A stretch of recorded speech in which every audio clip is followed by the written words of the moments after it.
So he unlocked the door, opened the door, and 3 guys came in with balaclavas. Beautiful Vancouver, British Columbia is an international city, albeit with a growing homeless problem, exemplified by Oppenheimer Park.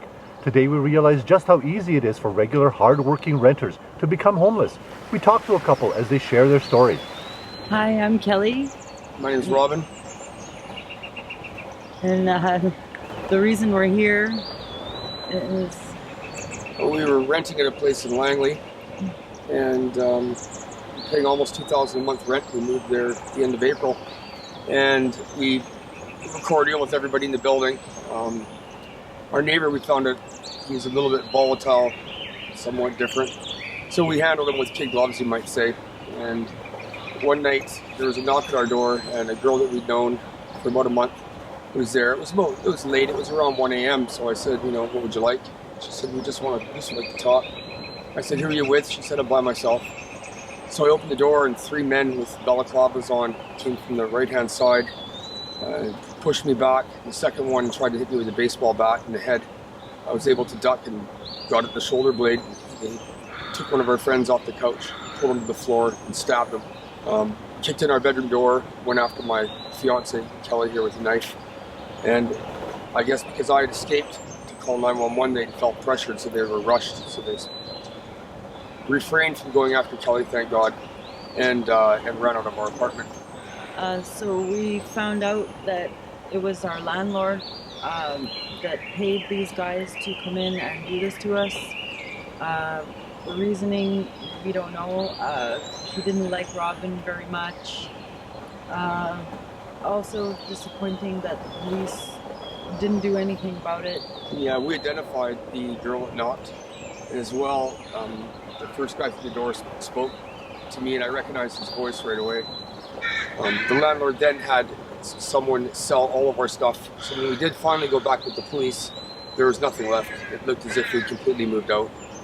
Our bed, our dressers, our stereo system, our Not even a dishes, pin on the wall. nothing. They took everything from us. And victim services, they were able to tell us to call 911 for a shelter bed, which we're both unwilling to do because people are using drugs there and your stuff gets stolen anyways. So we find ourselves here.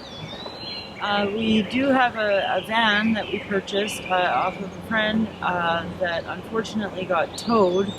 So we have a van that we were going to possibly live in, sleep in, or at least have a place to keep all of our things, but haven't been able to pay the tow bill. So that's going up every day.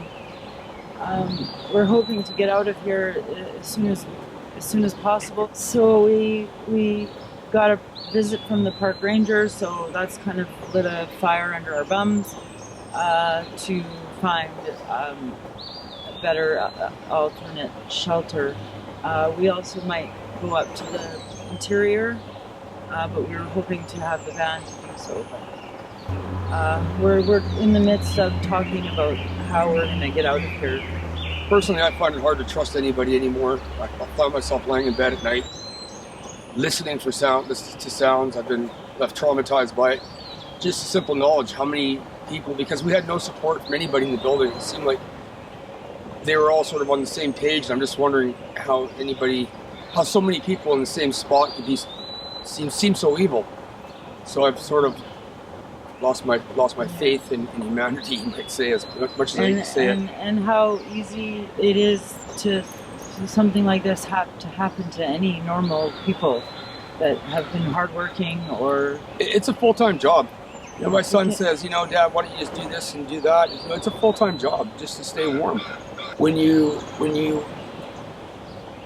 are living in a place where you're paying $1,750 a month rent, you're eating filet mignon every night, the next thing you know, you have no notice. You're outside, it's raining, so your automatic thing is, officer, can I get back in my home to get a jacket?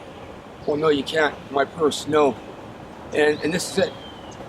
That's where you got to start from. It's pretty hard to make it to work the next day. So it's discouraging. It's difficult.